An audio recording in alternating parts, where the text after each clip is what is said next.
हरे कृष्णा कृष्ण कृष्ण हरे हरे, हरे राम राम राम हरे हरे। तो सभी भक्तों का स्वागत है आज के भागवत कथा में। और I am very grateful to all the devotees who have given their valuable time. तो आज वृंदावन दास ठाकुर का जो है अपीयरेंस डे है। हमने हो सकता है कुछ समय पहले वृंदावन दास ठाकुर का तिरुभाव था हमारे ये भागवत कथा के बीच में, तो हमने पूरा उनका जीवन चरित्र सुना था।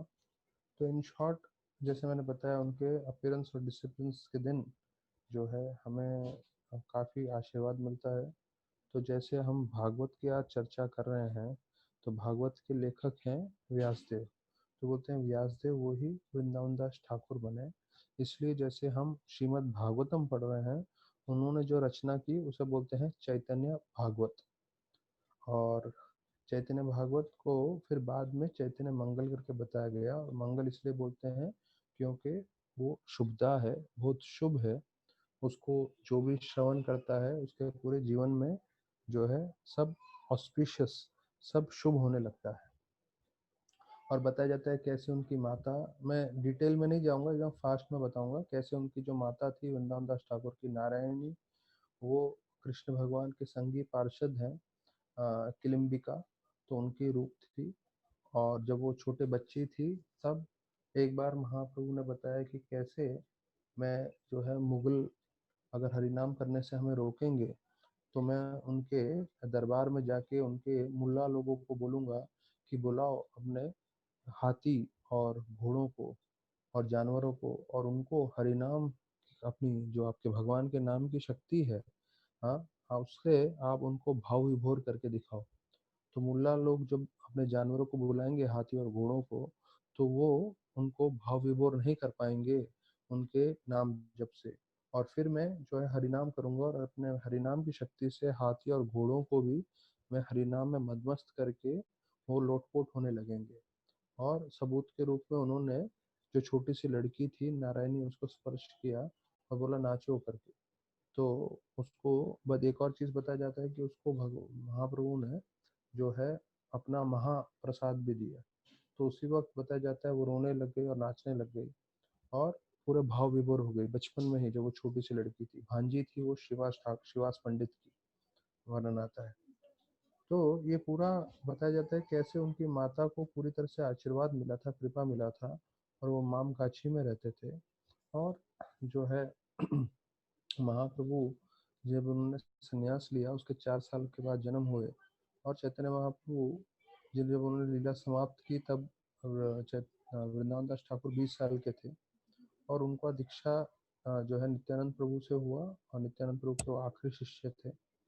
और बताया जाता है कि कैसे कृष्णास कविराज गोस्वामी, अगर हम चैतन्य चरितमृत विस्तार को पढ़ेंगे, तो उसमें पूरा वर्णन आता है कि चैतन्य कृष्णास कविराज गोस्वामी बोलते हैं असली चैतन्य महाप्रभु की लीला जो है वो वृंदावन दास ठाकुर ने बताई है।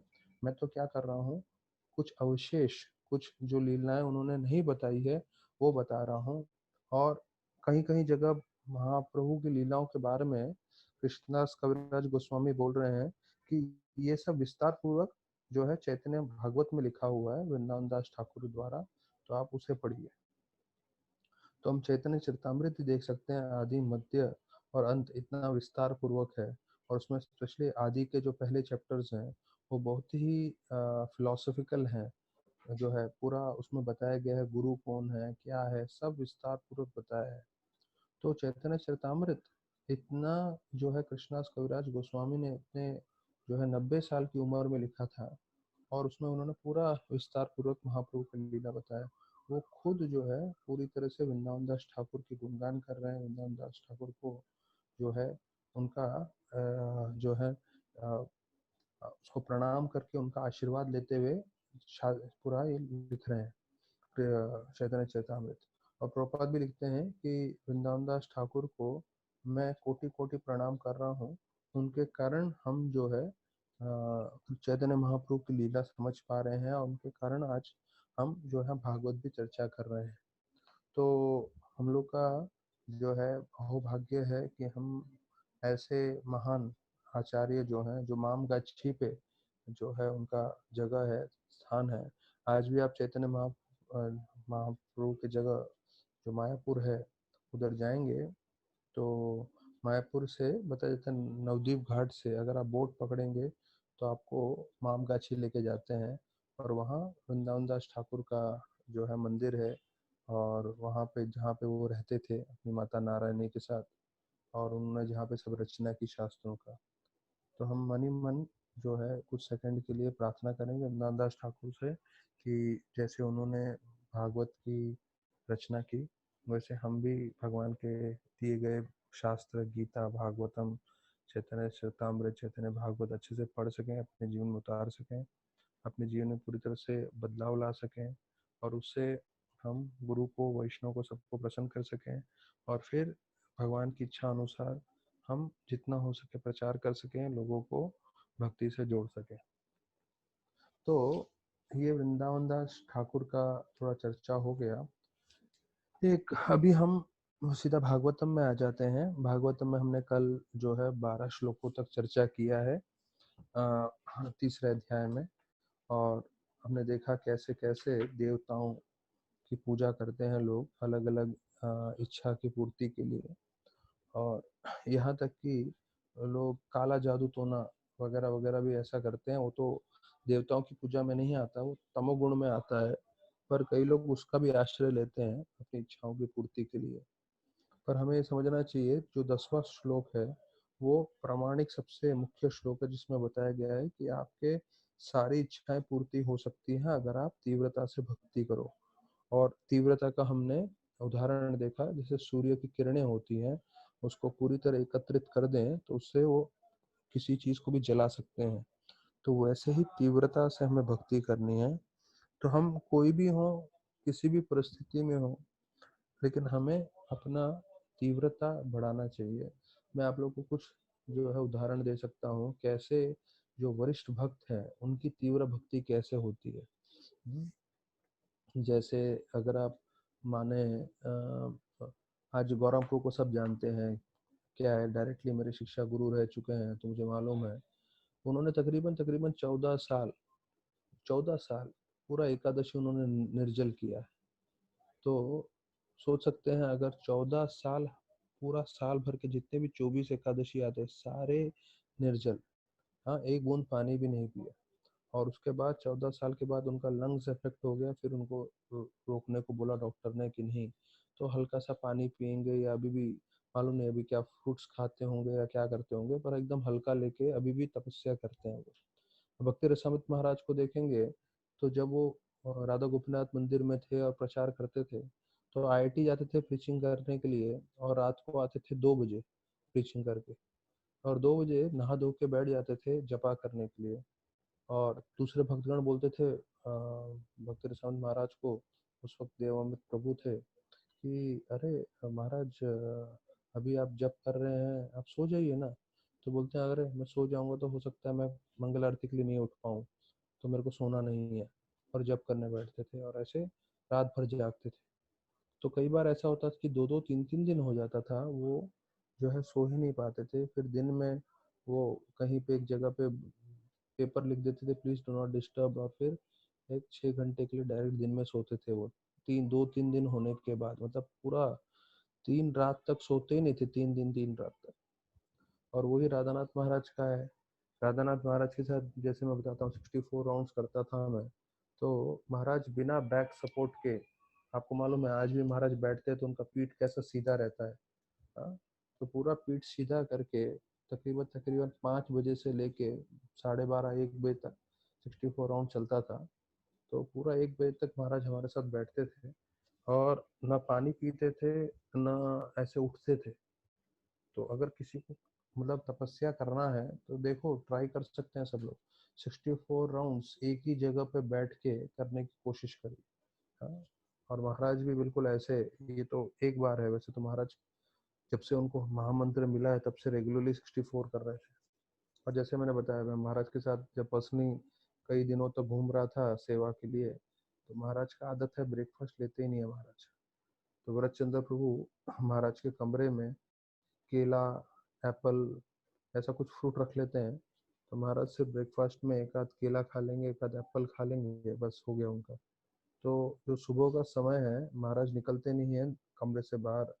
10 बजे तक जो है बहुत अपना स्ट्रांग साधना कर लेते हैं सुबह जल्दी उठ के, और नाम जप करते हैं पूरी तरह से। फिर बताया जाता है, अब महाराज के एक डिसाइपल हैं यश बिरला, तो उनका एक बंगला है इधर ऋषिकेश में। तो हमने सब ने जर्नी होम में सुना हुआ है कि कैसे महाराज जो है जप करते थे गंगा के तट पे, और उनकी एक ही प्रार्थना थी कि मुझे मार्गदर्शन करें, मार्गदर्शन करें। और गंगा देवी से उनको महामंत्र मिला। तो कई सालों के बाद महाराज बोले कि मुझे थोड़ा आराम करना है। तो यश बिरला जी ने बोला, मेरा ऋषिकेश में बंगला है महाराज जी, आप वहाँ जाके रहिए। तो महाराज वहाँ गए थे। तो वरद चंद्र भी साथ में थे, महाराज के जो पर्सनल सर्वेंट हैं। तो महाराज रोज सुबह उठते थे, और उनका घर बंगला इस तरफ से इस जगह पे है जहाँ से आप गंगा का तट डायरेक्टली जुड़ता है, आप सीधा गंगा में चल के जा सकते हैं। तो महाराज जो है उधर जाते थे, एक पत्थर के ऊपर बैठते थे रोज सुबह जल्दी उठ के, और तकरीबन तकरीबन वहां से ठीक 12 बजे तक ही वापस आते थे रोज दोपहर तक। मतलब सुबह के 6 से 7 घंटा महाराज उस पत्थर पे बैठ के जप करते थे। तो मैंने व्रतचंद्र प्रभु को पूछा कि ये तो आप तो देखते होंगे कैसे। बोलते थे महाराज बहुत ही गंभीर अवस्था में रहते थे। प्रभु जी आवाज बहुत कम आ रहे हैं। बहुत जो है वो ध्यान पूर्वक महाराज जो है जप करते थे, मतलब पूरा एनर्जी डाल के। अभी मैं जो है मोबाइल पे नहीं बता सकता, लेकिन कई लोगों ने देखा है महाराज जब जप करते हैं मंगल आरती के समय, तो जपा के समय, तो महाराज के गले के जो नब्ज हैं, जो नर्व्स बोलते हैं ना, वो पूरे ऊपर आ जाते, इतना महाराज जो है ताकत लगाते हैं जप करते समय। तो कई उदाहरण हैं ऐसे जो है भक्तों के। गोपाल कृष्ण महाराज का मैंने बताया कि उन्होंने इतने सारे मंदिर खोले हैं, पर किसी भी गोविंदा रेस्टोरेंट में वो कभी खाते नहीं है। वो अपना ही अलग से खाते हैं, उनके जो सर्वेंट बनाते हैं, सादा सिंपल जो भी है, मेरे को मालूम नहीं detail. Same with Radhe Shyam Prabhu भी। राधे श्याम प्रभु का पूरा इस्कॉन में अभी तक का ये रिकॉर्ड है, सबसे ज्यादा उन्होंने प्रीचिंग करके यूथ जो है उन्होंने कनेक्ट किया है, और ज्यादा से ज्यादा ब्रह्मचारी बनाए हैं। और उन्होंने ब्रह्मचारी पूरे all over India and world में भेजे हैं। और अभी हर साल में 2 महीना बॉस्टन में जा रहे हैं, वहीं पे जो है उधर के कॉलेजों में यूथ प्रीचिंग करने के लिए। तो 10 महीना इंडिया में रहते हैं, 2 महीना उनको जीपीसी ने बोला है बॉस्टन में जाने के लिए, प्रचार करने के लिए। तो उनका भी ऐसा ही है, बिल्कुल सिर्फ 6 घंटा नियमित सोने का राधेश्याम प्रभु का। और दिन में कितना ही नींद आ जाए बिल्कुल नहीं सोएंगे, कमरे के बाहर आके बैठ जाएंगे, अपना काम करते रहेंगे, पर सोएंगे नहीं। जपा करते समय पैर नहीं हिलाना, आंख नहीं खोलना, उनका स्ट्रिक्ट नियम है।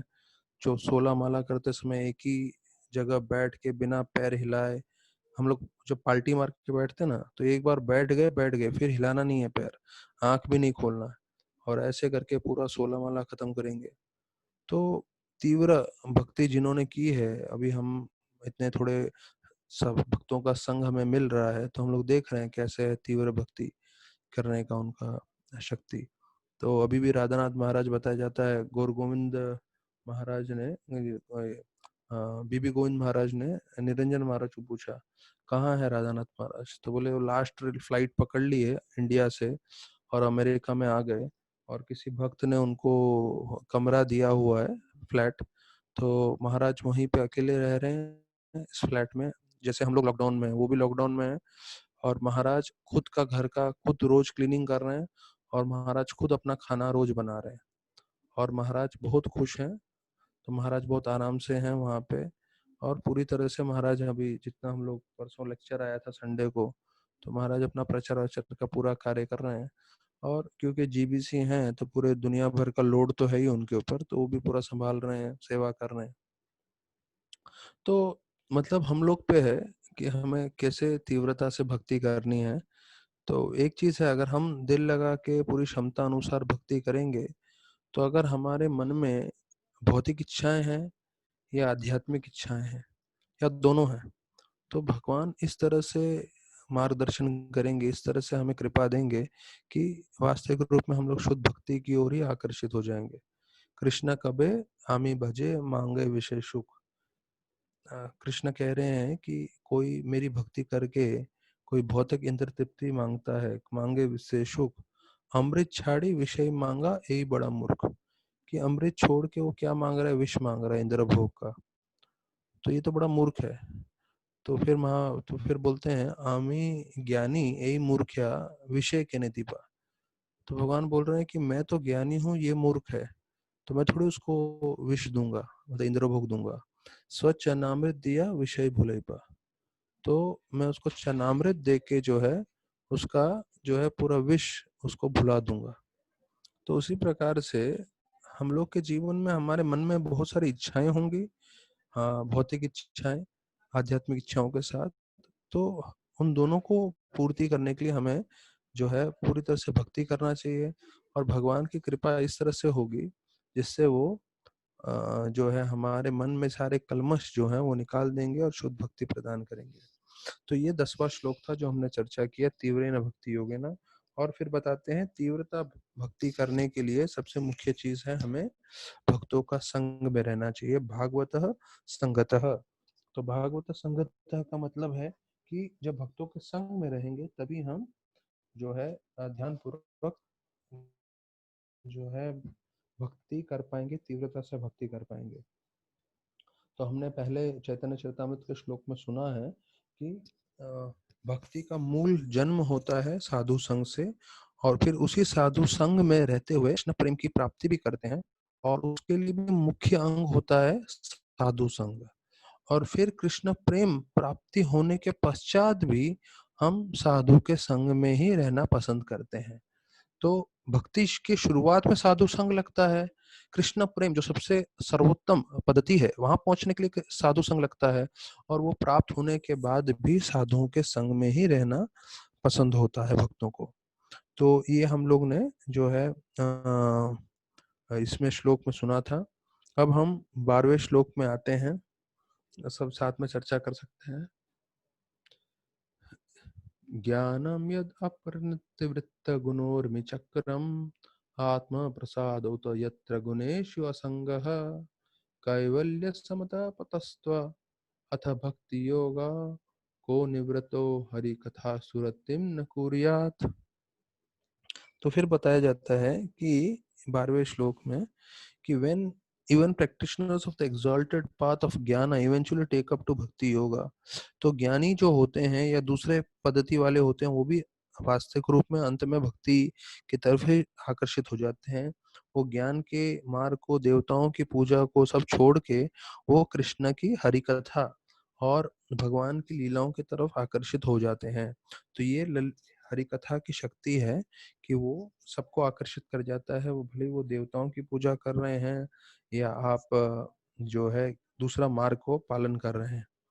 तो प्रभुपाद लिखते हैं इसके तात्पर्य में, for devotee all mundane activities like social and political becomes unattractive. कि भक्त के लिए बाकी भौतिक सब चीजें जो है उसका आकर्षण खत्म हो जाता है, और फिर mature state devotee becomes uninterested even in his own body and what to speak of body relatives. मतलब जब भक्ति में वो परिपक्व हो जाता है, पूरी तरह से तैयार हो जाता है, तो वो अपने शरीर में भी उसको कोई रुचि नहीं रहती। इस शरीर के संबंधित परिवार वालों को तो छोड़ दो बात करना। तो अर्थात भक्ति इतना शक्तिशाली प्रोसेस है जिससे हम पूरी तरह से जो है अपने शरीर से भी निरासक्त हो जाएंगे। फिर जो है 13 से 25 श्लोक जो आ रहे हैं अभी तीसरे अध्याय का, इसमें सुखदेव शौनक जो है सुत गोस्वामी को बोल रहे हैं कि आप और जो है विस्तार पूर्वक हरि कथा बताइए। तो 13वें श्लोक में आते हैं कि परीक्षित महाराज ने और क्या प्रश्न पूछे, आप उसके बारे में विस्तार पूर्वक हमें बताइए। शौनक आदिगण बोल रहे हैं, अ प्योर डिवोटी, अभी इसके तात्पर्य में प्रभुपाद लिख रहे हैं, a pure devotee Lord is automatically develops all good qualities. मतलब सब अच्छे गुण भक्तों में आ जाते हैं। वो he is kind, peaceful, truthful, equable, faultless, magnanimous, mild, clean, non-possessive, a well-wisher to all, satisfied, surrender to Krishna without hankering, simple, fixed, self-controlled, balanced eater, sane, mannerly, prideless, grave, sympathetic, friendly, poetic, expert and silent. हाँ, तो उसमें से बताए जाते हैं 26 ये गुण का वर्णन है। तो मैं इसका ट्रांसलेशन नहीं कर रहा हूँ, जो भक्तगणों को पढ़ना है वो 2.3.13 में हिंदी में उसका पढ़ सकते हैं। और इसमें देखिए एक एक गुण बताए गए हैं, जिसे बोलते हैं बैलेंस्ड ईटर। बैलेंस्ड ईटर मतलब जो भक्त होता है वो बहुत ज्यादा भी नहीं खाता, वो कम भी नहीं खाता, वो सिर्फ इतनी मात्रा में खाता है जिससे वो अपना शरीर में जो है बनाए रखें। क्योंकि हमें मालूम है भी लॉकडाउन के समय अगर जैसे ही आप ज्यादा खा लोगे तुरंत सो जाओगे। तो एक गुणों में ये है, बाकी कृष्ण को शरणागत है और बहुत सारे, मतलब इसके ऊपर 26 गुणों के ऊपर पूरा एक प्रवचन दे सकते हैं। तो ये बताया जाता है चैतन्य चरितमृत में, कृष्णदास कविराज गोस्वामी ने बताया है। तो कि एक और गुण होता है कि वो पोएटिक भी है, कि मतलब कवि भी होता है भक्त। तो वैसे ही सुखदेव गोस्वामी हैं, वो पूरी तरह से वैसे बता रहे हैं और उसी को सुत गोस्वामी दोहराए जा रहे हैं। तो फिर बोलते हैं 14 श्लोक में कि शौनकादिगण कि हम बहुत उत्साहित हैं, आप विस्तार पूर्वक हमें हरि कथा सुनाइए। और हम यहाँ सब एकत्रित हुए हैं तो भगवान की हरि कथा सुनने के लिए, तो आप हमें बताइए। तो इसके अंदर जो तात्पर्य है उसमें मैं बहुत सालों से मेरे मन में जो प्रश्न था, वो प्रश्न का समाधान नहीं मिल रहा था, पर इस तात्पर्य में मिला है। देखिए हम लोग जो है सिर्फ रामनवमी के समय हम राम की कथा करते हैं। ऐसा नहीं है कि राम की कथा हम लोग साल भर करते हैं या ज्यादा ये करते हैं। तो ऐसा क्यों? तो यहाँ का आप जो 14 श्लोक पढ़ोगे तो उसमें लिखा है, for example the epics of histories of Ramayana and Mahabharata which are especially recommended for less intelligence are also accepted by Vedic literatures. तो मतलब वुमन शूद्रा, और उसके बारे में वर्णन करके बता रहे हैं कि ये जो है महाभारत और रामायण, हाँ, दोनों जो शास्त्र हैं वो ऐसे इसके लिए बनाए गए हैं कि जो हरि कथा सुन सके और किसी तरह से जो है आकर्षित हो सके वो कहानियों में, और उनका कल्याण हो सके। तो ये चीज समझ लीजिए, भागवतम अमल पुराण है। चैतन्य महाप्रभु ने भागवतम को अमल पुराण बताया गया है, सबसे ऊंचा शास्त्र बताया गया है। इसलिए हम ज्यादा दूसरे शास्त्रों पे नहीं चर्चा करते हैं। अब देखिए 18,000 श्लोक हैं, हम लोग सिर्फ ओवरव्यू चर्चा कर रहे हैं। अगर एक एक श्लोक के हम लोग डिटेल में जाएंगे, एक एक श्लोक का एक एक वर्ड वर्ड मीनिंग करने जाएंगे, तो हो सकता है जितना समय भी लॉकडाउन हो सकता है हम लोग एक कैंटो भी कवर नहीं कर पाए। तो हमें ये समझना चाहिए, हाँ हम पूरा रिस्पेक्ट करते हैं महाभारत को, हम पूरा रिस्पेक्ट करते हैं रामायण को, पर ये सबसे उत्तम शास्त्र नहीं है। सबसे उत्तम शास्त्र जो है वो है श्रीमद् भागवतम। तो यहाँ क्लियरली स्पेसिफिकेशन है, क्लियर जो है वर्णन किया गया है कि हमें जो है भागवत की तरफ आसक्ति रखनी है। तो महाभारत को फिफ्थ, पांचवा वेद भी बताया गया है। और फिर प्रभुपाद लिखते हैं, सो Bhagavad Gita although containing the high philosophy of Vedic wisdom is for the beginners in transcendental science। क्योंकि देखिए जो भगवद गीता है महाभारत के बीच में आता है वो, और वो पहला कदम है आध्यात्मिक ज्ञान जानने के लिए। और जब वो आध्यात्मिक ज्ञान आप अच्छे से समझ लेंगे तो उसके बाद हमें भागवतम में जाना चाहिए। प्रभुपाद लिखते हैं, Bhagavatam is for graduates and post graduates. मतलब जो शुरुआत कर रहे हैं भक्ति का उनके लिए जो है गीता है, लेकिन उसके बाद भागवतम आता है जिनके लिए, और फिर भागवतम के बाद चैतन्य चरितमृत आता है। गीता एंड होता है सरेंडर के साथ, भागवतम शुरू होता है ऐसे भक्तों का जीवन जिन्होंने सरेंडर किया है, पूरी तरह से शरणागति हुए हैं। तो वो शरणागति कितने सारे भक्तों ने किया है वो पूरा भागवत में बताया गया है। और शरणागति करने के पश्चात जो भक्तों के बीच में मिलाप है, जो भक्तों के बीच में आदान प्रदान है, वो पूरा शुद्ध भक्ति चैतन्य चरितामृत में वर्णन है। ये तीनों शास्त्रों के बीच का जो है कनेक्शन है। फिर बताया जाता है महाराज परीक्षित 15वें श्लोक में कि कैसे महान भक्त थे और कैसे बचपन से वो जो है भगवान की सेवा, भगवान की मूर्ति की पूजा वो सब करते थे। उनको भले ही गुड्डे गुड़िया दिए गए थे, डॉल दिए गए थे उसके समान। तो प्रभुपाद जी लिख रहे हैं तात्पर्य में कि जो भक्त होता है, 6.41 भगवद गीता का कोट करते हुए परपट में प्रभुपाद जी बोल रहे हैं कि अगर कोई जो है पूरी तरह से योग पद्धति पालन नहीं कर पाता, तो अगले जन्म में उसको मौका मिलता है ब्राह्मण के घर में पैदा होने का, या तो ऐसे क्षत्रिय राजा के यहाँ जो बहुत धनी हो, या बहुत कोई धनी जो है बिजनेसमैन, उद्योगपति, उसके यहाँ जन्म हो। क्यों ऐसा जन्म हो? जिससे वो भक्ति आराम से कर सके। फिर बोल रहे हैं कि deities in the royal place for worship, children who appear in such families fortunately generally imitate such worship of the deity even in the childhood. तो कृष्ण भगवान के परिवार में जो पांडव थे, उनके जो ये पोते आए हैं महाराज परीक्षित, तो उन्होंने अपने परिवार में सबको देखा कैसे वो कृष्ण भगवान की पूजा कर रहे थे, तो बचपन से ही उनको जो है ये पूजा करने की आदत लग गई। तो प्रभुपाद जी ने इधर भी बताया, दूसरी जगह भी बोलते हैं कि कैसे बचपन में जो छवि पड़ जाती है बच्चों को, तो वो जीवन पर्यंत वही कार्य करते हैं। तो हम लोग को भी मालूम होगा, हम लोग के बचपन में जो छवि पड़ी है, तो उसके कारण हम उस दिशा में पूरा जीवन भर कार्य किए हैं। तो यहाँ पे बोल रहे हैं प्रभुपाद कि by the grace of Krishna, हम मुझे और मेरे गुरुदेव जो है दोनों को ऐसा संग मिला जहाँ पे हम वैष्णव परिवार के अंदर ही पैदा हुए। तो प्रभुपाद बोल रहे हैं कि मैं बचपन में राधा कृष्ण का विग्रह का जो है पूजा देखता था, मेरे पिताजी करते थे, और फिर उन्होंने हमें सब फेस्टिवल बनाने के लिए पूरा मदद किया। प्रभुपाद लिखते हैं रथ यात्रा, डोल यात्रा हम लोग सब मनाते थे, और मेरे पिताजी बहुत पैसा खर्चा करते थे सबको प्रसाद खिलाने के लिए। और भक्ति सिद्धांत ठाकुर के बारे में बताते हैं कि वो भक्ति विनोद ठाकुर के घर में पैदा हुए, जिसके कारण उनको भी बचपन से पूरा भक्ति करने का मौका मिला। और यहाँ पे सिर्फ एक जगह है जहाँ पे मैंने अभी तक में, हम लोग देखिए पूरा फर्स्ट कैंटो पढ़ चुके हैं, कहीं पे भी प्रभुपाद के बहुत शायद कन्वर्सेशन में भी कहीं पे मीराबाई का वर्णन नहीं है, पर यहाँ पे पहला जो है 15वां श्लोक है तीसरे अध्याय का, उसमें प्रभुपाद लिख रहे हैं मीराबाई के बारे में। प्रभुपाद लिखते हैं celebrated Mirabai was a staunch devotee of lord Krishna as a great lifter of Govardhan hill. तो यहाँ पे जो है मीराबाई का वर्णन करते हैं प्रभुपाद।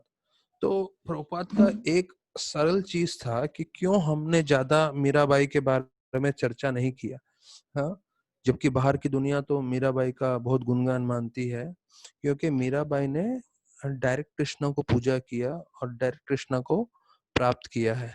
तो उनके लिए ठीक है, पर ये प्रामाणिक मार्ग नहीं है। प्रामाणिक मार्ग ये है कि हम जो है गुरु परंपरा के द्वारा करें। तो हाँ, ऐसा कोई ये नहीं है कि बिना गुरु के कोई कृष्णा तक नहीं पहुंच सकता, पहुंच सकते हैं, लेकिन जो पद्धति है जो भगवान स्वयं सिखाते हैं, वो है हमेशा हमें गुरु का मार्गदर्शन करना चाहिए। तो बताया जाता है कि एक होते हैं नित्य सिद्ध और एक होते हैं नित्य बद्ध। तो नित्य सिद्ध होते हैं महाभागवत भक्त, जो भगवान के संगी पार्षद होते हैं, उसमें से एक है महाराज परीक्षित। और जो नित्य बद्ध है, उसमें से जैसे नित्य सिद्ध होते हैं, वैसे हम साधना सिद्ध हो सकते हैं, अपनी साधना करके भक्तों का संग में अच्छे से भक्ति करके। तो साधना सिद्ध के बारे में बताते हैं Prabhupada. And so the conclusion that everyone can become a sadhana से the devotee of the Lord simply by associating with the pure devotees. आप जैसे ही शुद्ध भक्त के संग में जाओगे तो आप भी साधना सिद्ध हो जाओगे और आपका भी जीवन सार्थक हो जाएगा। और फिर उसमें सबसे ज्वलंत उदाहरण है पहले स्कंद भागवतम में से नारद मुनि का, कि कैसे नारद मुनि जो है एक जो है आम औरत के जो है पुत्र थे, दासी पुत्र जैसे थे, लेकिन उनको साधुओं का संग मिला और फिर अगले जन्म में वो नारद मुनि बन गए। तो इतना शक्तिशाली है साधुओं का संग, भक्तों का संग। तो जब हम भागवतम पढ़ रहे हैं तो हमें ये समझना चाहिए कि हम साक्षात प्रभुपाद जी का संग ले रहे हैं। तो प्रभुपाद जी ने रात रात भर जाग के ये भागवतम लिखने का उनका उद्देश्य यही था कि जो आने वाली पीढ़ी है उनको मैं मिल नहीं पाऊंगा, पर उनको मैं अपना संग दूंगा इस परपट्स के द्वारा। तो प्रभुपाद वही बोले हैं कि मेरे जो किताबें हैं वो लॉ बुक्स हैं, और ये लॉ बुक्स जो हैं 10,000 साल तक चलेंगे। तो 10,000 साल तक लॉ बुक्स हैं। तो प्रभुपाद ने अपने लेटर्स के लिए, प्रभुपाद ने ऑडियो रिकॉर्डिंग्स के लिए, अपने प्रवचनों के लिए नहीं बोला है कि ये लॉ बुक्स हैं। प्रभुपाद ने बोला मेरी किताबें लॉ बुक्स हैं। तो जो किताबें हैं उसको आपको ठोस मान के चलना है। सब प्रश्नों के उत्तर इस भागवत में दिए गए हैं। तो एक आखिरी चीज मैं आपको बताना चाहता था। आखिरी चीज मतलब एक संदर्भ में कि एक भक्त ने पूछा था महाराज से कि महाराज भक्तों में दोष होते हैं। ये ब्रज बिहारी प्रभु ने आश्रम में पूछा था राधानाथ महाराज को, महाराज आप बताते हैं भक्तों में दोष नहीं ढूंढना चाहिए क्योंकि वैष्णव अपराध सबसे बड़ा अपराध होता है, तो हमें किसी भी भक्तों में जो है दोष नहीं देखना चाहिए। पर दोष तो होते हैं, भक्त गलतियां करते हैं, तो हम कैसे जो है भक्तों में दोष ना देखें जबकि दोष होते हैं, गलतियां करते हैं भक्त लोग। तो महाराज ने उनको उदाहरण दिया था और मुझे याद है महाराज बोल रहे थे, महाराज बोले कि तुम गौर निताई के सामने खड़े हो, टेम्पल हॉल में दर्शन कर रहे हो, और विल्सन कॉलेज की एक लड़की आ जाती है और वो दर्शन कर रही है गोपाल जी की तरफ से।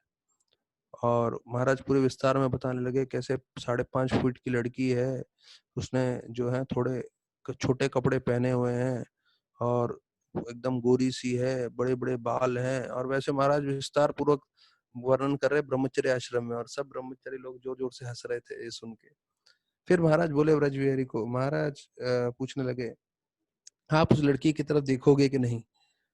तो वो एकदम शर्मा गया और कहूंगा मैं। तो महाराज बोले कि वो लड़की है 50 किलो की, 5.5 फीट की, पर आप क्यों नहीं देखोगे? क्योंकि आपको ये शिक्षण दिया गया है कि भाई आप साधु हो और साधुओं को स्त्रियों की तरफ नहीं देखना चाहिए। तो वो ऐसा नहीं कि वो वहां नहीं खड़ी है या वो कोई भ्रम है, ऐसा नहीं है, वो वास्तविक है, लड़की है वास्तविक, लेकिन आपका ट्रेनिंग ये बताता है कि आपको नहीं देखना चाहिए। तो महाराज ये उदाहरण दिए और बोले उसी प्रकार से कि लोगों में दोष होंगे, पर आपको ये ट्रेनिंग हम दे रहे हैं कि दोष ना देखें। हाँ, वो भक्त है भगवान के, अगर उनमें दोष है वो भगवान उनका शुद्धिकरण करेंगे। आपका एक ही कार्य है भक्तों की स्तुति करना।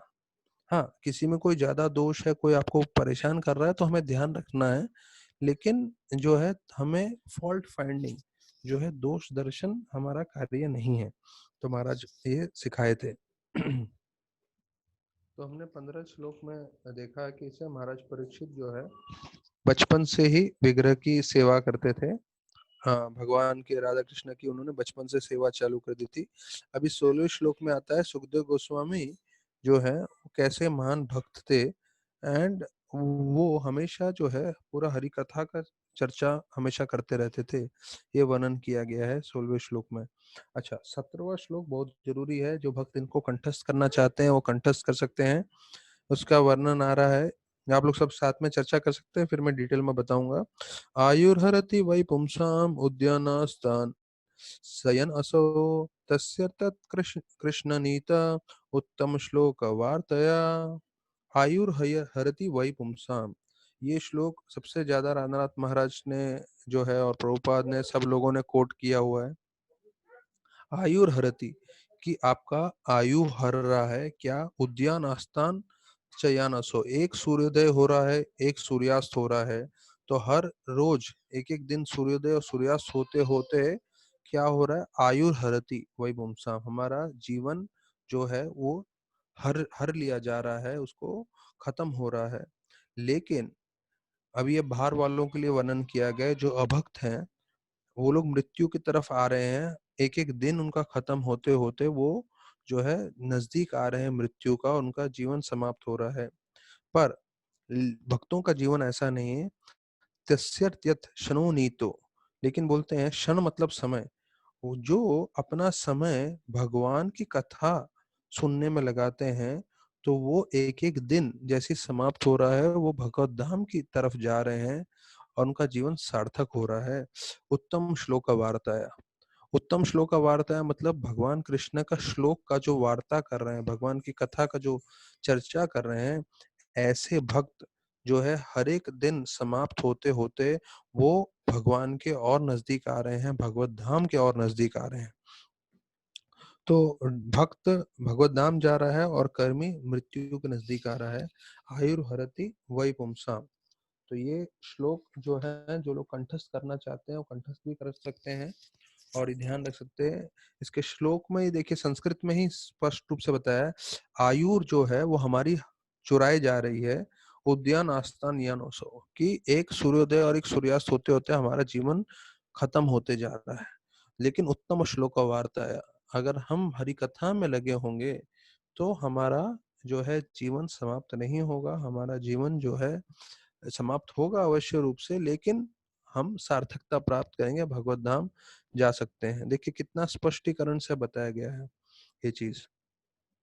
तो प्रभुपाद लिखते हैं तात्पर्य में कि समय और लहरें कभी किसी व्यक्ति के लिए रुकी नहीं है। आप कभी भी जो है समुद्र की लहरों को रोक नहीं सकते, ना ही समय को रोक सकते हो। हाँ, समय का सदुपयोग करिए, दुरुपयोग नहीं करना मत करिए, तो उससे आप अपना जो है जीवन सार्थक कर सकते हैं और हमेशा आनंद में रह सकते हैं। तो फिर प्रभुपाद बोल रहे हैं कि मनुष्य जीवन मिला है कि हम जिससे अपना आध्यात्मिक अस्तित्व समझ सकें और फिर जो है हमेश के लिए हम आनंदित हो सकते हैं। हम लोग सब खुशी की तलाश में हैं, आनंद की तलाश में हैं। जैसे ही हम अपना आध्यात्मिक अस्तित्व समझ लेंगे तो हम जीवन पर्यंत जो है खुश रहेंगे, आनंदित रहेंगे। यहाँ तक कि इस शरीर त्यागने के बाद भी जो है हम जो है आनंदित ही रहेंगे भगवत धाम जाके, जहाँ पे हम बोलते हैं you will be happy till eternity, पूरा अंतिम समय तक। और भक्ति कितना शक्तिशाली है, प्रभुपाद बोलते हैं 2.40 जो श्लोक है नेहा विक्रम नाशोष्टि, उसके बारे में वर्णन करते हैं कि इसका कभी नाश नहीं होता, तो हमें हमेशा करना चाहिए। और प्रभुपाद उदाहरण देते हैं कि एक मेडिसिन में कई लोगों को जब तबीयत बहुत खराब हो जाती है तो जो है इंट्रावेनस इंजेक्शन देते हैं। इंट्रावेनस इंजेक्शन सीधा जो है हमारे नर्व्स में देते हैं और वो सीधा हमारे शरीर में प्रवेश कर जाता है। तो देखा होगा आपने सलाइन लगाया होता है बीमार लोगों को, तो वो कैसे इंट्रावेनस की शक्ति से आईवी पॉइंट जिसको बोलते हैं हमारे नसों में डालते हैं और उससे सीधा वो जो आईवी का लिक्विड है वो सीधा हमारे शरीर में चला जाता है। तो उसी प्रकार से बोलते हैं जितना ये शक्तिशाली है उतना ही हरि कथा शक्तिशाली है। जैसे ही वो कान के द्वारा हमारे अंदर जाएगा तो उतना ही असर करेगा जैसे इंट्रावेनस असर करता है। तो ये है हरि कथा की शक्ति। लेकिन प्रश्न ये उठता है कि हम कान खोल के सुनने के लिए तैयार होंगे कि नहीं, क्योंकि अधिकांश समय हम दूसरा सब करना चाहेंगे पर ये नहीं सुनना चाहेंगे। 1 घंटा पूरा लॉकडाउन है, सब लोग घर में बैठे हुए हैं, 23 घंटा है हमारे पास सब कुछ करने के लिए और सिर्फ 1 घंटा है यहाँ हरी कथा सुनने के लिए। पर वो 1 घंटा भी कई बार हमको लगता नहीं बहुत ज्यादा होता है, ये नहीं करना है बाकी सब करना है। जबकि वो 1 घंटा जो हमारी भक्ति है वो हमें आगे बढ़ा रहा है और हमें ये जो है भगवत धाम की ओर लेके जा रहा है। तो ये बहुत शक्तिशाली है। जैसे कान के द्वारा जैसे हम श्रवण करेंगे वो इंट्रावेनस के जैसा प्रभाव करेगा। अभी बता रहे हैं कि हम जब दान करते हैं, प्रभुपाद जी इस 17वें श्लोक में बता रहे हैं, हम जब दान करते हैं तो किसको दान करना चाहिए और किसको दान करते हैं तो हमें कितना फल मिलता है। तो जो ब्राह्मण नहीं है तो उसको हम दान करते हैं, तो जितना हमने दान किया है उतना हमें वापस अगले जन्म में मिलता है, ऐसा वर्णन कर रहे हैं।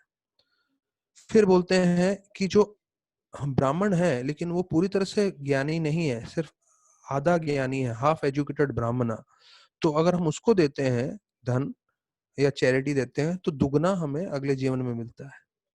फिर बोलते हैं अगर आप पूरी तरह से जो प्रॉपर ब्राह्मण है उसको देते हो तो वो 100 गुना से 1000 गुना बढ़कर ये पैसा आपके पास वापस आता है अगले जन्म में। और जो शुद्ध भक्त है, हाँ, जिसको पूरा शास्त्रों का सार मालूम है, तो फिर बताया जाता है आपको जो है अनलिमिटेड मल्टीप्लिकेशंस, अर्थात कोई उसका गिनती नहीं है, इतना आपको बढ़ के पैसा मिलेगा अगर आप शुद्ध भक्त को देते हो तो अपना धन। तो ये कैटेगरी पूरा बताया गया है कि कोई ब्राह्मण ना हो तो उसको देने से आधा, जिसको ज्ञान हो ब्राह्मण को उसको दोगे, ब्राह्मण को दोगे तो, या शुद्ध भक्त को दोगे तो आपको कितना आदान प्रदान मिलेगा। तो जैसे प्रभुपाद ने बताया, सबसे उत्तम है जब हम इस्कॉन मिशन आगे बढ़ाने के लिए अपना लक्ष्मी का प्रयोग करें। क्यों? क्योंकि उससे जो है हमें आध्यात्मिक जीवन में प्रगति का मौका मिलेगा, हम भगवत धाम जा पाएंगे उसमें। तो इसमें हमें आकर्षित नहीं होना चाहिए और ऐसा नहीं सोचना चाहिए कि हाँ मुझे 1000 गुना ज्यादा चाहिए, या बहुत जैसे बोले शुद्ध भक्त को देंगे तो अनलिमिटेड वापस मिलेगा हमें। तो हमें सिर्फ ऐसे सोच के नहीं अटकना चाहिए। हमारा कर्तव्य ये है कि हम जो है इस्कॉन को ही दें, और जहाँ पे हम भक्ति का प्रचार कर सकें और आगे भक्ति बढ़ा सकें। फिर बोलते हैं a movement passed in association of a pure devotee by hearing and chanting about the Lord is a perfect guarantee for eternal life in the spiritual world. तो हमको लग रहा है हम भागवत कथा कर रहे हैं, पर ये भगवत कथा की शक्ति इतनी है, यहाँ बार बार लिखा है, यहाँ पे इस शब्द में भी देखेंगे प्रभुपाद लिख रहे हैं कि गारंटी दे रहे हैं वापस से, क्या है कि आप निश्चित रूप से भगवत धाम जाएंगे अगर आपने हरि कथा सुन लिया तो। हाँ, दूसरा एक आता है कि आपने थोड़ा भी भक्ति किया हो तब भी आप जो है भगवत धाम चले जाओगे। लेकिन फिर भक्त लोग पूरी तरह से दिन भर क्यों भक्ति में लगे रहते हैं? क्योंकि जब दिन भर वो भक्ति में लगे रहते हैं तो वो साक्षात कृष्ण के संग में रहते हैं। देखिए, हम जितना समय हरि कथा के साथ बिताएंगे, जितना समय हम नाम जप के साथ बिताएंगे, हम साक्षात रूप में कृष्ण के साथ समय बिता रहे हैं। और जो शुद्ध भक्त होते हैं, या हम जैसे भी जो साधना भक्ति कर रहे हैं, हमें ये चीज समझना चाहिए कि जितना हम ये सब कार्य कर रहे हैं उतना समय हम कृष्ण के साथ हैं। भले ही हमें इस बात की तरफ पूरी तरह से साक्षात्कार हो ना हो, पर शास्त्र पूरा बताता है कि हम कृष्ण के संग में हैं। तो इसलिए आप देखते हैं जो शुद्ध भक्त है वो हमेशा भगवान का नाम जप करते हुए मिलेंगे, शुद्ध भक्त है वो हमेशा भगवान की सेवा में लगे रहेंगे। मैंने राधानाथ महाराज, जनानिवास प्रभु, उन लोग को देखा है, उनका हाथ कभी भी जपमाला से बाहर ही नहीं निकलता। वो कभी भी रास्ते पे जा रहे हैं, वॉक पे जा रहे हैं, किसी काम के लिए जा रहे हैं, उनका हाथ में माला रहता ही है, धीमी धीमी उनका नाम जप चलता ही रहता है। क्यों? क्योंकि वो हमेशा चाहते हैं नाम जप करते रहने का, क्योंकि आप कृष्ण के संग में रहते हैं। तो अभी आजकल दूसरे भक्तगण काउंटर लेके घूमते हैं, तो हाथ में काउंटर रहता है, क्योंकि जप माला शायद जो काम करने वाले लोग हैं बाहर दुनिया में उनको ठीक नहीं लगे, तो काउंटर लेके हमेशा जप करते रहते हैं आप जितना समय हो सके। तो आप जितना जप करोगे आप उतना कृष्ण भगवान के करीब रहोगे। तो अभी जो है 18वां 19वां श्लोक जो है महत्वपूर्ण है, तो हम लोग 18वां श्लोक जो है साथ में चर्चा करेंगे। द्रवाः किं न जीवन्ति, वस्त्राः किं न स्वसन्ति उत, न खदन्ति न मिहन्ति, किं ग्रमे पशवो परे। तो इसमें बताया गया है, क्या पेड़ जीते नहीं हैं? क्या जो लोहार की ढोकनी है, मतलब बेलोज ऑफ ब्लैक स्मिथ, वो सांस नहीं लेती? क्या जो जानवर हैं वो खाते नहीं है और वो संभोग नहीं करते? तो ये श्लोक में आया हुआ वर्णन भागवत का, जो भी काफी प्रामाणिक है, कई बार प्रामाणिक मतलब काफी कोटेड वर्स है ये। तो बोलते हैं कि क्या हम लोग जी रहे हैं लेकिन पेड़ भी तो जी रहा है, तो ऐसे जीने का क्या मकसद है बिना भक्ति के जो जिए? और बोलते हैं बेलोस ऑफ ब्लैकस्मिथ, इसका मैंने हिंदी में जो अनुवाद देखा वो है लोहार की ढोकनी। लोहार मतलब जो लोहे को पिघलाता है, तो उसका जो वो होता है बेलोस, जिसमें से वो जो है हवा निकलता है, तो वो भी तो ऊपर नीचे होता है। तो ऐसा लगता है कि वो भी सांस ले रहा है, पर उसके सांस लेने का थोड़ी कुछ मतलब है, जीवित थोड़ी है वो। और बोलते हैं जानवर खा नहीं रहे हैं या संभोग नहीं कर रहे हैं क्या? तो अभी इस श्लोक में एक एक चीज प्रभुपाद बहुत जरूरी बता रहे हैं। Prabhupada बोलते हैं Shrimad Bhagavat affirms that life is not meant for so-called economic development or advancement of material science, for the life of eating, mating, drinking and merry making. तो बताया जाता है, भागवतम स्पष्ट रूप से बता रहा है कि जीवन जो है संभोग करने के लिए नहीं बना है। हाँ, और जितना भी हम भौतिक रूप से तरक्की कर रहे हैं और उसमें खाना, संभोग करना, पीना और धमाल करना है, ये जो है सही मार्ग नहीं है। ये मार्ग जो है इंद्र भोग के लिए है, जिसके लिए आप नरक में ही जाओगे। वास्तविक रूप में भक्ति करने के लिए जीवन बना है।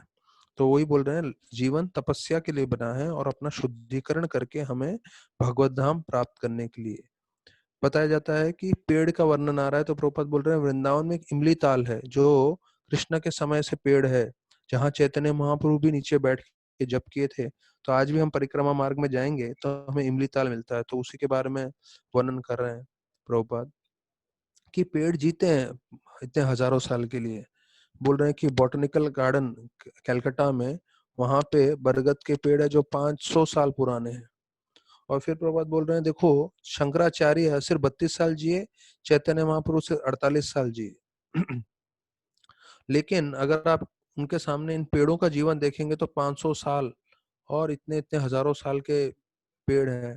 तो प्रभुपाद प्रश्न पूछ रहे हैं, तो क्या इन पेड़ों का जीवन ज्यादा महत्वपूर्ण था शंकराचार्य और चैतन्य महाप्रभु से? नहीं, क्योंकि जीवन बना है आध्यात्म के लिए। जो ज्यादा लंबा समय जिए लेकिन वो आध्यात्म का पालन नहीं करें तो उसका कोई मतलब नहीं है। फिर बताया जाता है, मॉडर्न साइंटिस्ट बोस का उदाहरण देके बोल रहे हैं कि कैसे उन्होंने साबित किया है कि जो पेड़ होते हैं उनमें भी जान होती है और वो भी उनमें भी जीव हैं करके। फिर लिखते हैं proper, tree and life in a man can not be compared because tree can not enjoy life. तो बोलते हैं कई कर्मी लोग बोलेंगे, अरे पेड़ का तो ठीक है लेकिन पेड़ और मनुष्य दोनों समान थोड़ी है, क्योंकि जो है पेड़ खा नहीं सकता, पेड़ संभोग नहीं कर सकता। तो उसका उदाहरण के लिए फिर जानवरों का वर्णन किया गया है कि जानवर भी तो खा रहे हैं, जानवर भी तो संभोग कर रहे हैं। तो इसका बारे में बताते हैं। हाँ, तो जो जीव मनुष्य सिर्फ खाने में और जो है संभोग करने में जीवन व्यतीत करे, वो जानवरों के समान है। तो मैं आप लोगों को एक और चीज बताना चाहता था। हमारे जो है जीवी जो है हमारा गोवर्धन इको विलेज बना है, तो इसके बारे में आपको जस्ट थोड़ी जानकारी देना चाहता था। तो ये जो बना है, इससे पहले 7 और जगह पे वृंदावन बना है कृष्ण के समय से। और इसके पीछे कारण क्या है मैं बताता हूँ कि वो ऐसा वृंदावन बनाने से आप मानसिक रूप से जो है वृंदावन में ही हो। क्यों? क्योंकि आप शारीरिक रूप से जब घूम रहे हो तो आप वही मंदिर देख रहे हो, वही चीजें देख रहे हो। तो इसलिए जो है ये पूरा का पूरा वृंदावन, गोवर्धन इको विलेज, जहाँ पे वृंदावन के सारे वन बनाए हैं और वृंदावन के सारे मंदिर बनाए हैं, तो ये जो है अभी हमने बनाया है। पर वास्तविक रूप में जब कृष्ण भगवान थे तब द्वारका में ब्रह्मा जी ने विश्वकर्मा को बोला बनाने के लिए वृंदावन। क्योंकि कृष्ण भगवान स्वयं द्वारका में जब रह रहे थे तो उनको वृंदावन की इतनी याद आ रही थी गोपियों की, तो वो चाहते थे कि कम से कम ऐसा एक वृंदावन का वातावरण बने कि अब से वृंदावन तो जा नहीं जा रहा हूँ, तो कम से कम यहीं पे वृंदावन का मैं जो है आनंद कर सकूं, ले सकूं और उसको याद कर सकूं। तो ये द्वारका में सबसे पहला वृंदावन बना था, रेप्लिका। उसके बाद बताया जाता है रूप और सनातन गोस्वामी जो है उन्होंने इसका रेप्लिका बनाया था। हमको मालूम है कि कैसे जो है वो नवाभूषण के लिए कार्य करते थे वो, तो उसमें उन्होंने बनाया था। फिर श्रीनिवास आचार्य ने बनाया था, रसिकानंद बनाया था, जय सिंह जयपुर वालों में बनाया था, जयपुर में राजा जय सिंह ने, और प्रभुपाद ने न्यू वृंदावन में, और शिवराम महाराज ने हंगरी में। तो ये 7 जगह पे बनाए थे और फिर 8वां राधानाथ महाराज ने बनाया।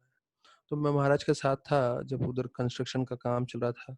तो महाराज ने बोला जो वृंदावन में मंदिर है, जितने भी गोस्वामियों के मंदिर है वो वैसे के वैसे बनाएंगे, पर महाराज बोले जो उधर के जो फॉरेस्ट है, उसके आसपास के जो जंगल हैं, हमें अभी जो वृंदावन में वैसा नहीं बनाना। हमें 5000 साल पहले जैसे कृष्ण भगवान थे उसके स्तर पे हमें उधर के जो है फॉरेस्ट बनाने हैं।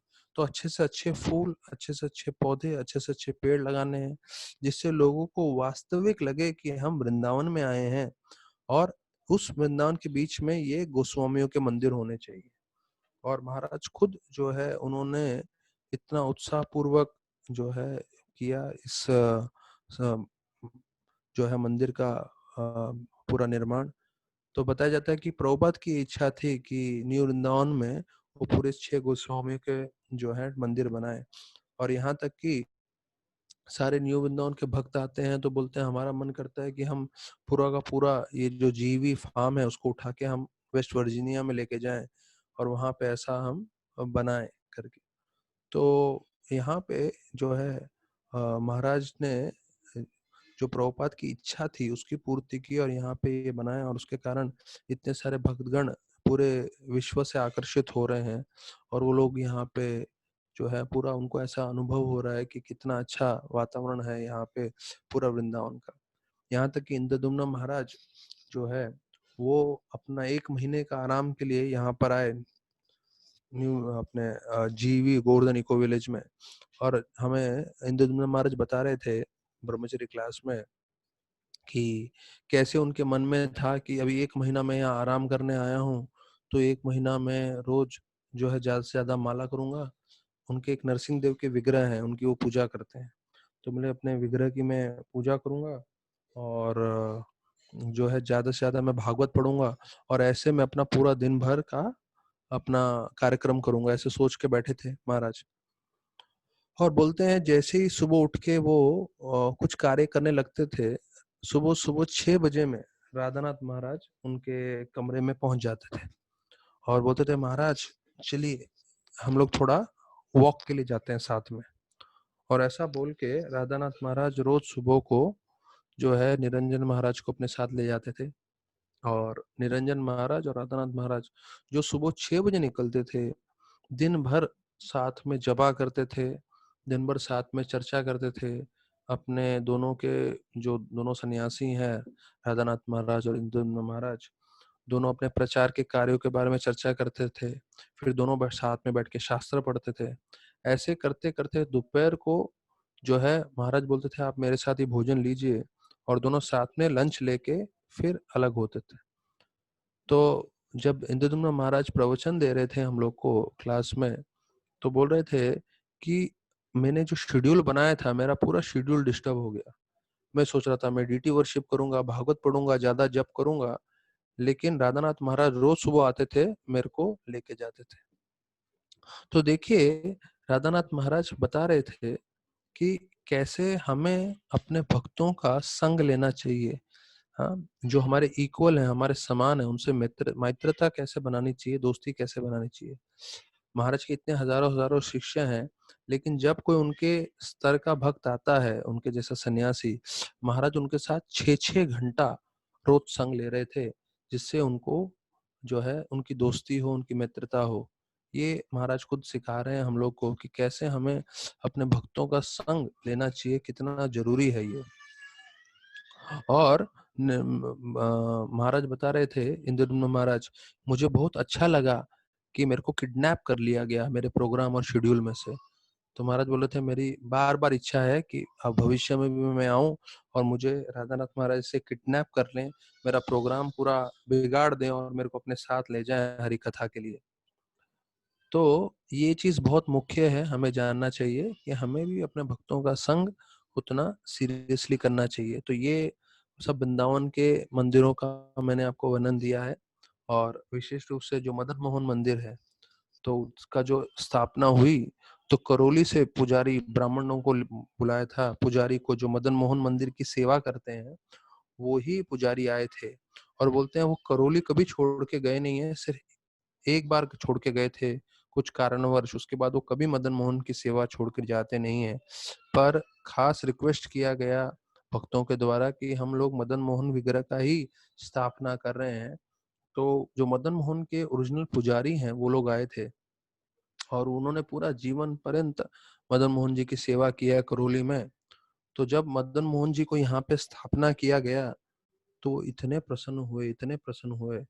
वो बोलने लगे महाराज को, महाराज हमें ऐसा लग रहा है कि मदन मोहन जी जो है वापस से अपने घर आ गए, क्योंकि एक बार करौली में आए, करौली में आने के बाद 5500 साल पहले या जितना भी, हाँ 500 साल पहले औरंगजेब का जब आक्रमण हुआ, तकरीबन तकरीबन या जितना भी साल पहले है, तो उसके बाद वापस करौली से वृंदावन आ नहीं पाए।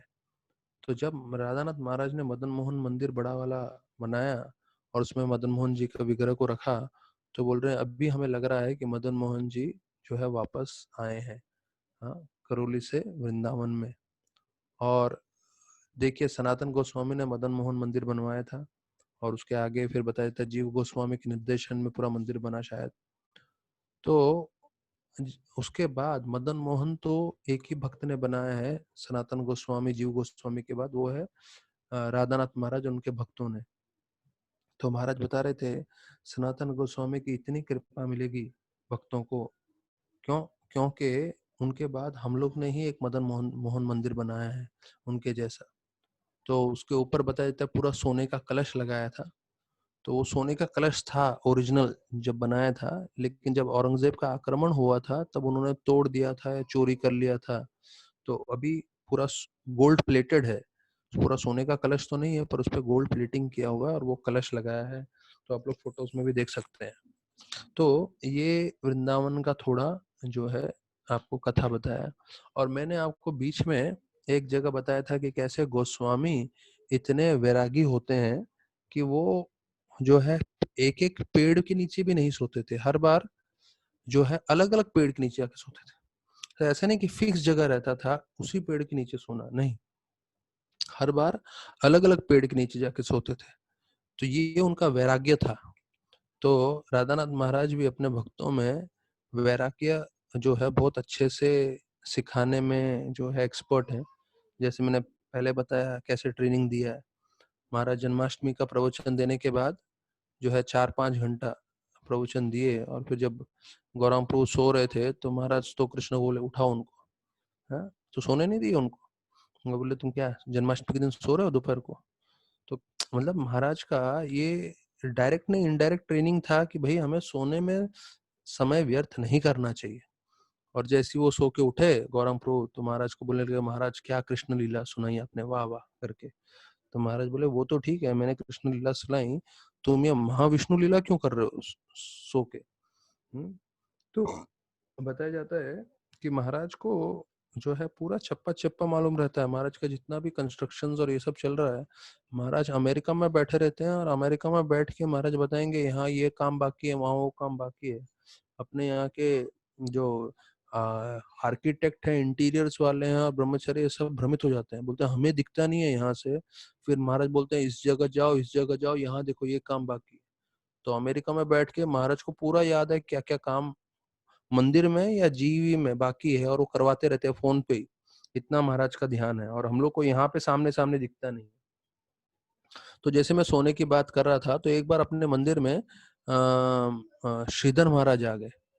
हाँ, तो श्रीधर महाराज उस वक्त हमारे पास ज्यादा गेस्ट हाउस नहीं थे, 95-96 की बात होगी। तो महाराज ने अपना ही कमरा दे दिया जहां भी महाराज रहते हैं।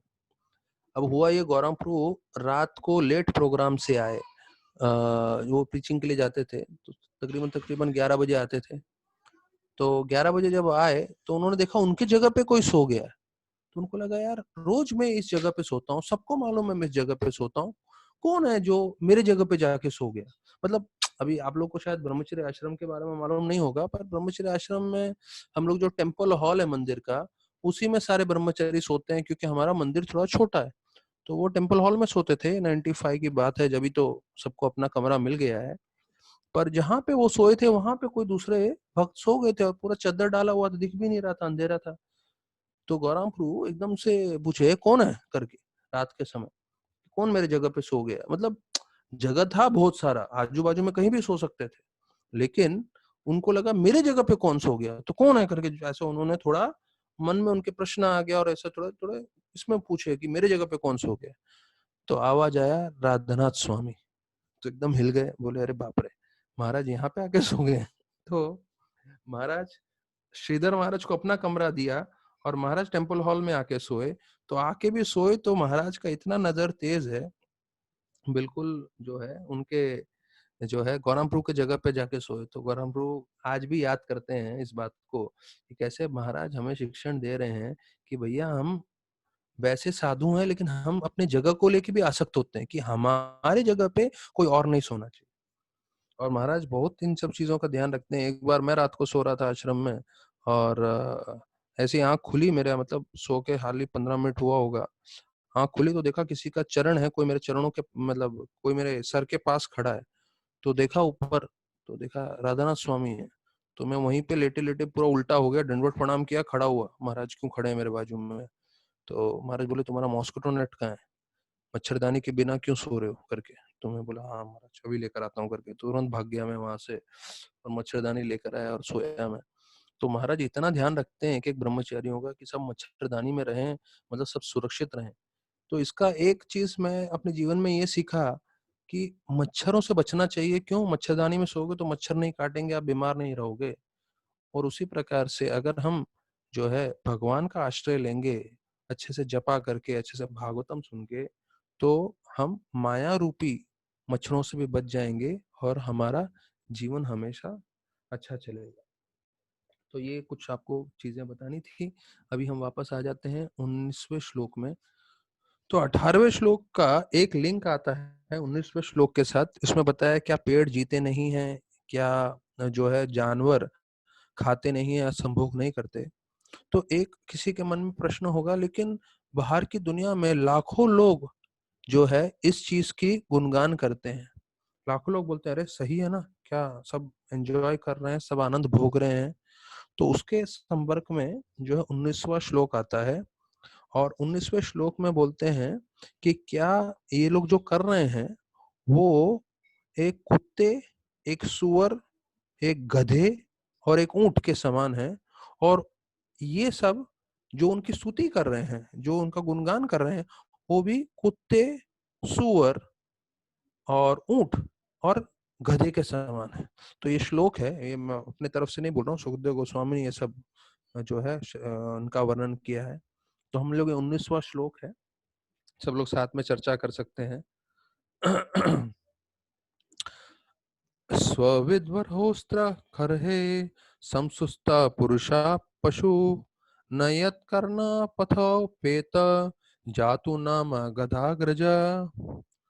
हाँ, तो ये श्लोक में इन चारों जानवरों का वर्णन किया है।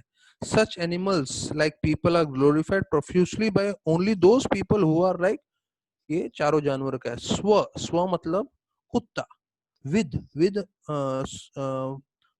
वरा मतलब सुअर, श्रोत्र, ओस्त्र, ओस्त्र मतलब ऊंट, और खरे, खरे मतलब ये गधा।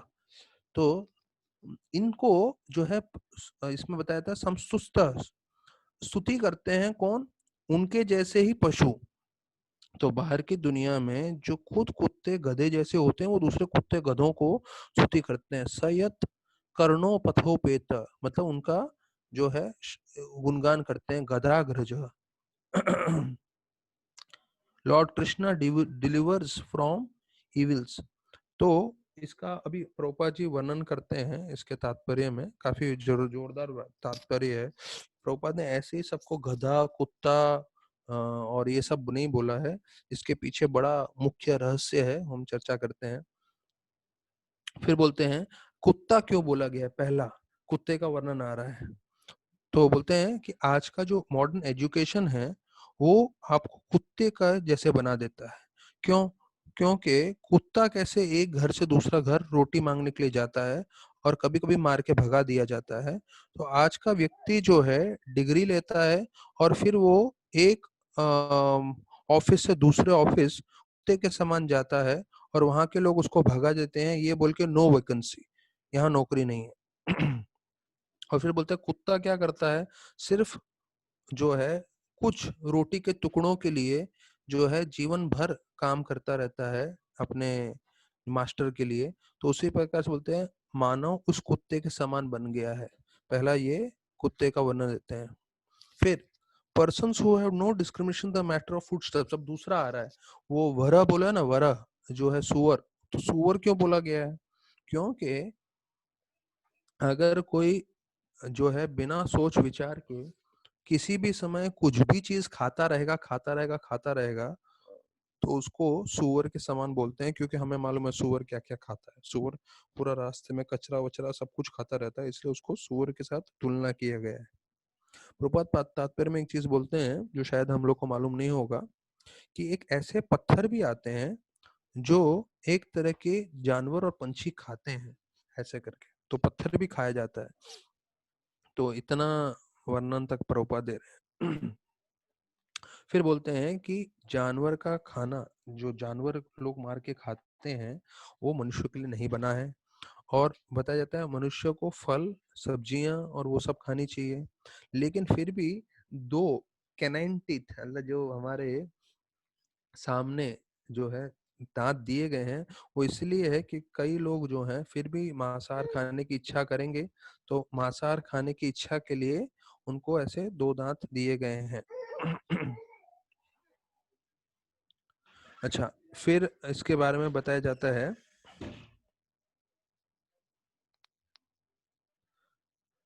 अभी तीसरे जानवर की बात आ रही है कि कैमल के बारे में, ऊंट। तो ऊंट का वर्णन आ रहा है क्योंकि ऊंट जो है वो कांटे खाता है, और कांटे खा के उसकी जीभ कट जाती है, खून निकलने लगता है, और उसको क्या लग रहा है, उसके थूक के साथ जो है सलाइवा के साथ खून मिल जाता है, तो उसको लगता है जूस आ रहा है कांटों में। तो इतना मूर्ख होता है ये ऊंट, तो इसलिए ऊंट के साथ तुलना की गई है। और प्रभुपाद जी इसके ऊपर बोलते हैं कि जो लोग शारीरिक संभोग कर रहे हैं वो अपना खुद का खून चूस रहे हैं। और उसके ऊपर मैं ज्यादा विस्तार नहीं करूंगा। प्रभुपाद लिखते हैं, the enjoy sex life, to enjoy sex life is to suck one's own blood, and there is not much more to be explained in this connection. कि मतलब जो संभोग करने की कोशिश करते हैं वो अपना खुद का खून चूस रहे हैं, ऐसा करके प्रभुपाद जी लिखते हैं। फिर बताते हैं कि बड़े बड़े उद्योगपति हैं जो बहुत मेहनत करके खूब पैसा कमाते हैं अलग अलग तरीके से, वो लोग इस ऊंट के समान हैं। क्यों? क्योंकि ऊंट मतलब जो है कांटे खाता है, और कांटे से उसको तकलीफ होती है। उसी प्रकार से ये उद्योगपति इतना धन कमाते हैं, धन तो यहीं रह जाता है, पर गलत कार्यों से जो उन्होंने धन कमाए हैं वो गलत कार्य कांटे के समान होते हैं, और वो उनको जो है मरने के पश्चात वो कर्म लेके जाते हैं, कांटों के कर्म लेके जाते हैं, जो उन्होंने कैसे भी पैसे कमा करके किए हैं, और उसके बाद उनको उसका जो है फल भोगना पड़ता है। फिर प्रभुपाद लिखते हैं, therefore the Bhagavatam has studied situated these diseased fellows along with the camels। इनको बोलते हैं बीमार लोग, जैसे अभी कोरोना वायरस का सब बीमार चल रहे हैं, तो वैसे इसको बोल रहे हैं बीमार लोग हैं ये लोग, जो सिर्फ जो है किसी तरह से भी पैसे कमाने के लिए करते हैं, और पैसे यहीं रह जाते हैं, और उसके बुरे कर्म वो लेके आगे जाते हैं। फिर बोलते हैं, अभी हमने 3 जानवर का चर्चा कर लिया, कुत्ते का, सुअर का और ऊंट का। कुत्ता इसलिए क्योंकि नौकरी के लिए दर दर घूमते हैं, सुअर इसलिए क्योंकि कुछ भी खाते हैं, ऊंट इसके लिए क्योंकि वो कांटों का खाता है और अपना खून खुद का बहाता है, और वैसे ही लोग भोग करते हैं, संभोग करते हैं शारीरिक रूप से। तो वो अभी आ गया आखिरी जानवर, कौन सा? गधा। तो गधा के लिए बोलते हैं, गधा जानवरों के बीच में भी उसको सबसे बड़ा मूर्ख बताया जाता है। क्यों? क्योंकि वो इतना वजन लेके घूमता रहता है, किसके लिए? थोड़े से घास के लिए, जो कहीं पे भी उसको मिल सकता है। लेकिन फिर भी वो जो गधा है हर जगह काम करता रहता है। और फिर बोलता है, जब गधा गधी के पास संभोग करने जाता है, सेक्स करने जाता है, तो गधी पीछे से उसको लात मारती है, लेकिन फिर भी वो गधा समझता नहीं है, फिर से उसके पीछे जाता है, फिर से लात खाता है। तो ये गधा की प्रवृत्ति है। तो फिर बोलते हैं कि ऐसा व्यक्ति जो पूरी तरह से इंद्रियों को तृप्त करने के पीछे पड़ा हो, वो गधे के समान है। और प्रभुपाद लिखते हैं कि आज के तारीख में लोग ठेला और रिक्शा खींच रहे हैं और गधे के जैसे कार्य कर रहे हैं। और जो भी एडवांसमेंट हुआ है भौतिक जगत में, वो मनुष्य को क्या बना रहा है? गधा बना रहा है, और गधे के जैसे काम कर रहा है। और मैंने जैसे आपको बताया कि प्रभुपाद लिखते हैं, प्रभुपाद ने हिंदी प्रवचन में बता रहे थे, गधे के जैसे करश्यति, गधे के जैसे मनुष्य काम कर रहा है।